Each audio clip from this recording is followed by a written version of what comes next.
Hello everybody and welcome back to What If Ash Was a Martial Artist. After Poliwell's evolution and the apprehension of the Team Rocket grunt, Ash would decide to go to Fuchsia City, where he'll earn his 5th badge from beating Koga, and then move on to Saffron City and beat Sabrina and make the fighting type the main gym of Saffron City once again. He would decide to go back to Saffron City and check on his Master Kiyo. He would then go into his dojo, where he would notice that Machoke was glaring at Kiyo. Ash would think nothing of it, as he would then notice that his master had 2 things in both hands: a Pokemon egg and a strange Pokedex. Kiyo would then greet Ash as Ash would greet him back, and he would say, "Ash, I must apologize for something. I apologize for not giving you a Pokedex when you started your journey. Even though when I trained you in the form of martial arts, I taught you a lot about Pokemon, and you didn't really need a Pokedex. Still, I should have gotten you a Pokedex sooner. But anyway, the real reason why, when I set you off, I didn't give you or any of the other trainers a Pokedex was because one of my Pokedexes and one of my Tyrogues was stolen. And also, I didn't have enough Pokedexes, and that Pokedex that I had was stolen by somebody who also took one of my Tyrogues. So then, I tried to import more Pokedexes, but they refused to come swiftly. So now, I have a Pokedex, and I want to give it to you, since you're the person who's come to check on me. As then, he will give Ash the Pokedex. As then, he would also give Ash the egg, as he would say, "This egg will hatch into a powerful fighting type Pokemon. I think it would be best if you raise it." As then, Ash would thank his master and would leave. After that, Ash would go to Saladon City, where he would decide to make a little pit stop to get something from Vulpix. He'll go to the department store to buy a Firestone. When he bought it, he would send Vulpix out of its Pokeball and would ask it if it wanted to evolve. Immediately, the fire type would grab the Firestone and jump down as it would begin to grow. It would sprout 9 tails and grow in size. As then, heat would begin to emanate all over Celadon City. As then, when the evolution was finished, standing right in front of Ash was a Ninetales. Ash would then hug his Ninetales as it would squeal, "Ninetales!" and would use flamethrower on his face affectionately, which would absolutely burn it. As then, after that, Ash would then arrive in Fuchsia City, where he would be exploring the place.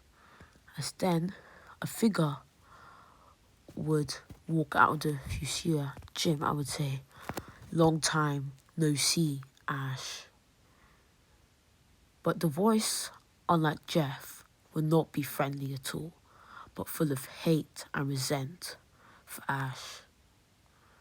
When Ash turned, he would see a tall, muscular boy with grey, short hair, and Ash would then respond, "Khan, what are you doing here?"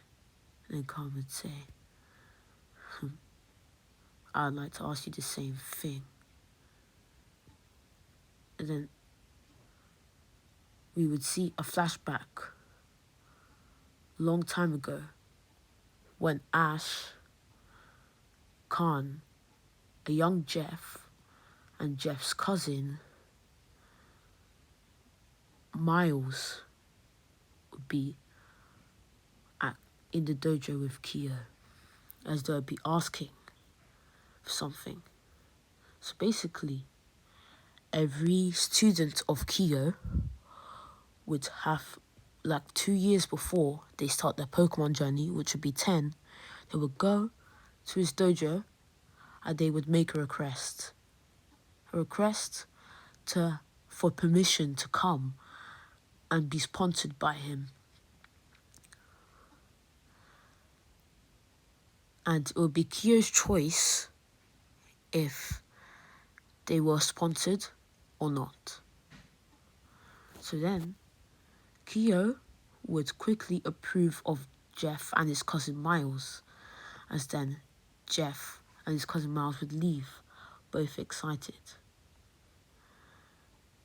And then Kiyo would talk to his nephew,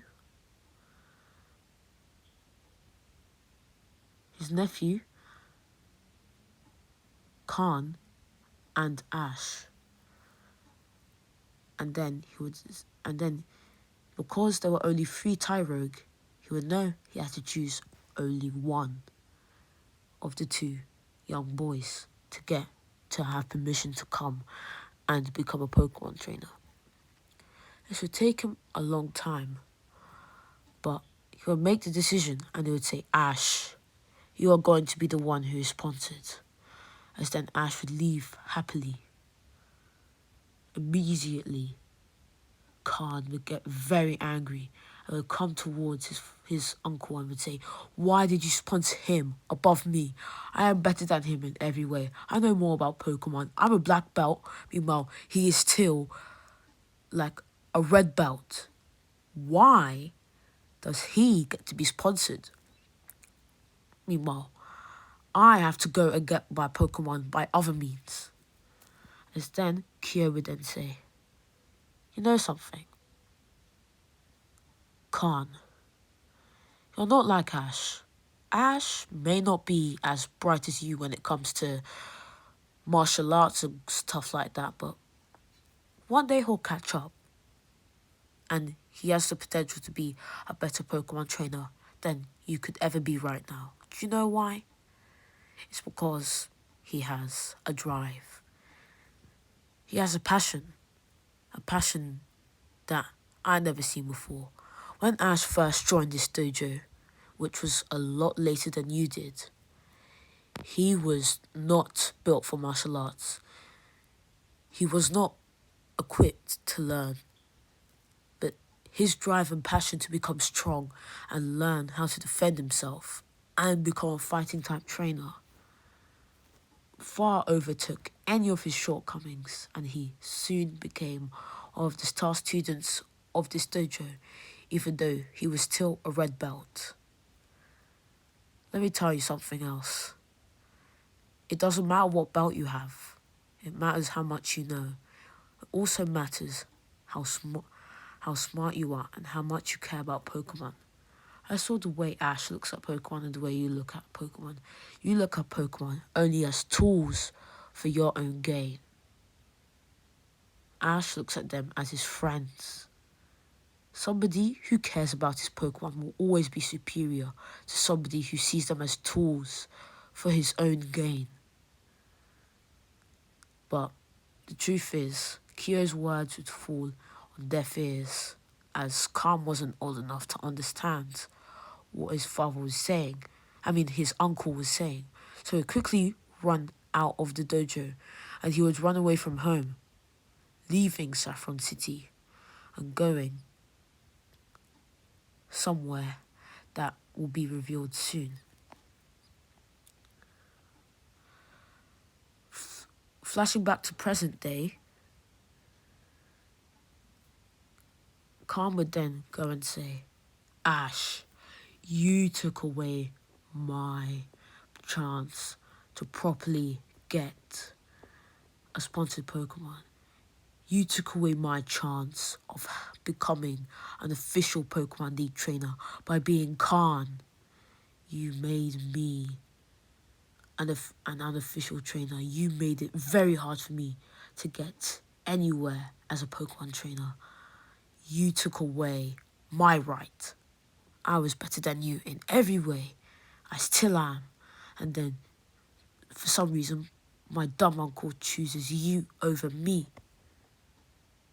My own flesh and blood. I'm going to have my revenge and beat you if it's the last thing I do. As then, he would send out Hitmonchan against Ash's Machoke. So he would then say, "Oh, is that your starter Pokemon? Seems like you didn't get a Tyrogue." As he would then smirk at his Hitmonchan. Ash would then say, "Hey, where did you get that Hitmonchan?" Clearly picking up on what Khan had just done. Khan would then say, "You know something? When my uncle didn't accept me to become an official sponsor, I ran away from home. I was able to change my name, change my identity, and then I came back, stole a Tyrogue, travelled all over the world, and then for training, and then I came back to Kanto and began to collect gym badges. I also stole my uncle's Pokedex, the national dex." As then Ash would connect the dots, I would say, "So it was you who robbed the dojo and stole the Pokedex and that Tyrogue. You're the one who caused me not to get my starter Pokemon." And then Kiyo would smile and would say, "I guess we're even now." As then Ash would command for a karate chop, which would hit Hitmonchan, but Hitmonchan would quickly respond with a Mega Punch, which would do a lot of damage to Machoke. But Machoke would shake off the pain and would decide to keep going. Machoke would then charge with a flurry of dynamic punches, which would actually do a lot of damage to Hitmonchan and would confuse it. But then immediately Hitmonchan would snap out of the confusion. This would go on for a long time as both Pokemon would trade moves evenly, Mega Punches and clashes between low sweeps and thunder and ice punches. Eventually, both Pokemon were tired out, but it was obvious that the one that would outlast the other would be Hitmonchan, as it was faster and was able to land more hits. Then Khan, seeing his chance, would go in for what he would think would be the finishing blow, a fire punch. This would hit Machoke for quite a lot of damage, as then Machoke would be burnt. Khan would think that he had gained the advantage, but he would only see a smirk on Ash's face. As then, when the fire erupted around Machoke for damage, it turned out Machoke had barely taken any damage, and its eyes were red, and its muscles had bulked up, and there was blood-red lightning around its body. This would shock Khan, as he didn't know about the Guts ability. Even though he had studied about Pokemon, he never really explored abilities that much. So then, Machoke, with terrifying speed, would charge in and would hit Hitmonchan with a powerful dynamic punch, which would send it flying, as it would then jump up in the air after it and would slam it down with a karate chop.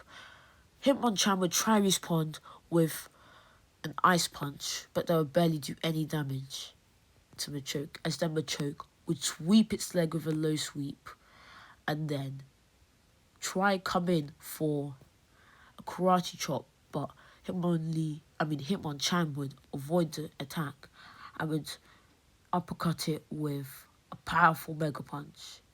This would do decent damage to Machoke, but Machoke would be able to stand up. I would then roar, Machoke! This would go on for a long time as both Pokemon seemed even, but as it went on, it would be obvious that Machoke was clearly the stronger Pokemon. As then, both trainers would decide to end it with a clash between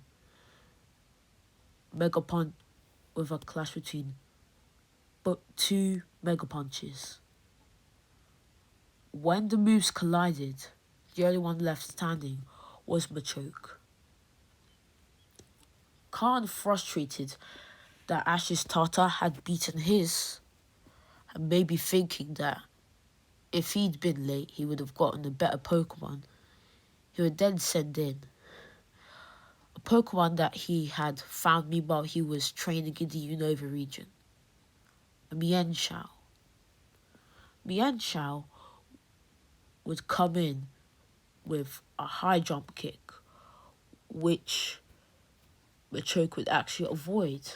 Machoke would then come for a dynamic punch, which Mienshao would also avoid with such grace and elegance, and would then kick Machoke in the face with a powerful mega kick, sending it flying.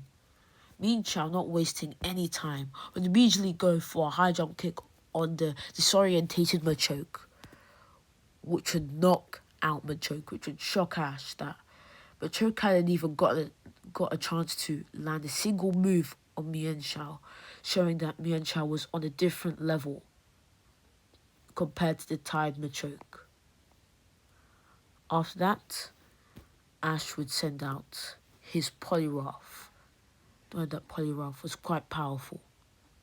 Poliwrath would actually use Hydro Pump to do a lot of damage, as would then come in with a powerful dynamic punch, which would smash Mienshao across the battlefield, confusing it. Mienshao would try come in for a high jump kick, which would actually hit Poliwrath.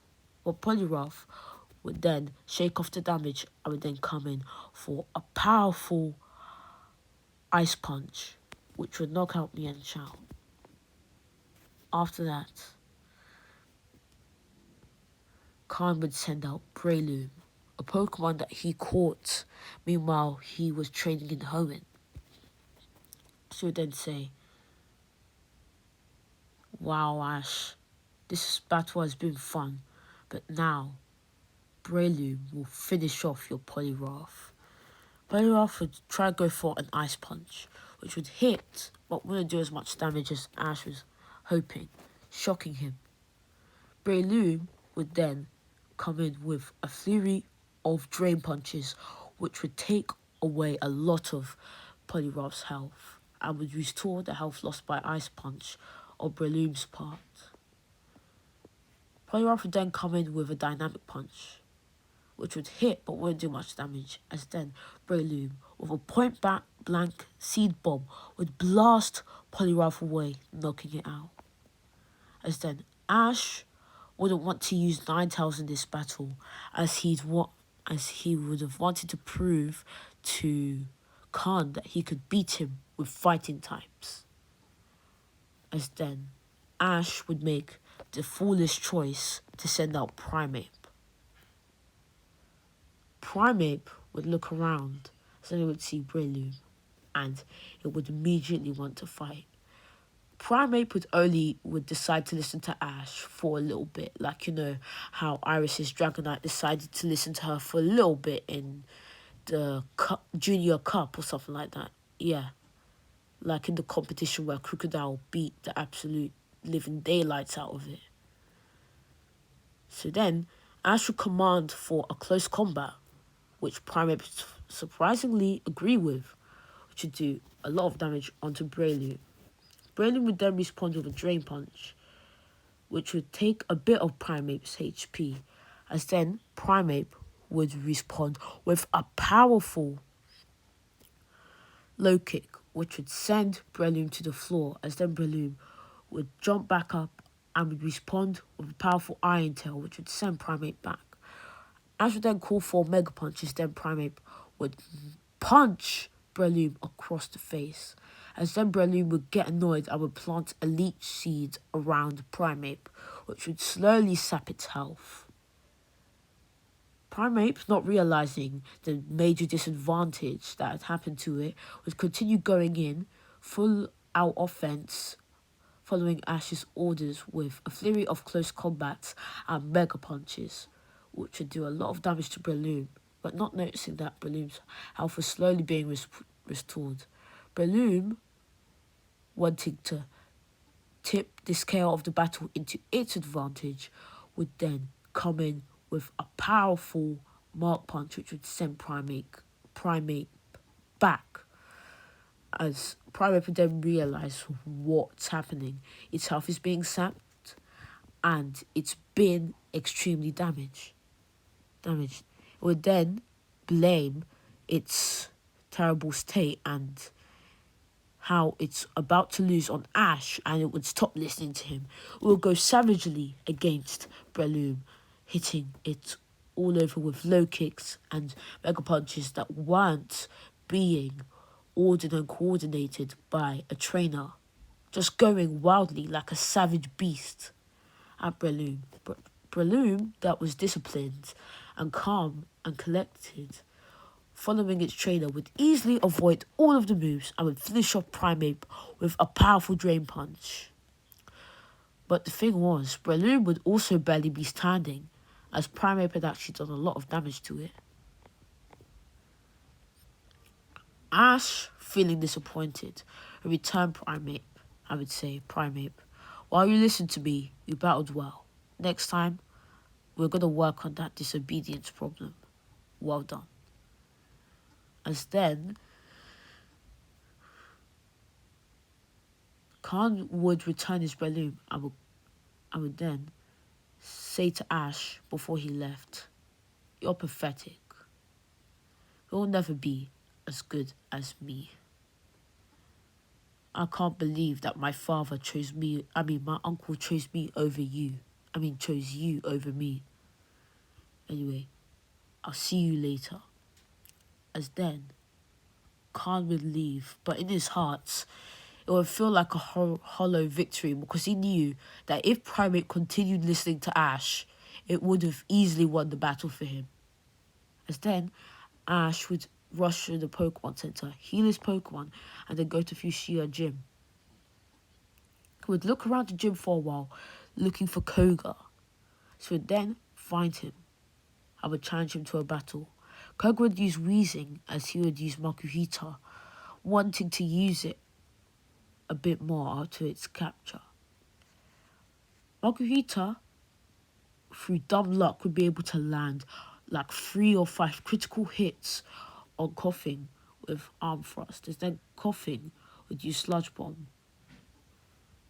Makuhita would take decent damage and would then finish off Coughing with a Mega Punch.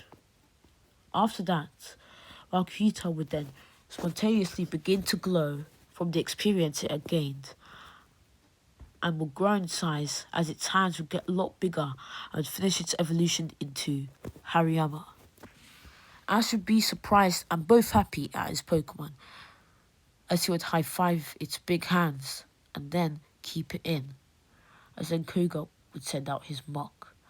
Muck would use lots of Sludge Bombs, as then Hariyama would respond with a lot of dynamic punches and Force Palms and Arm Thrusts, which would make the battle quite even.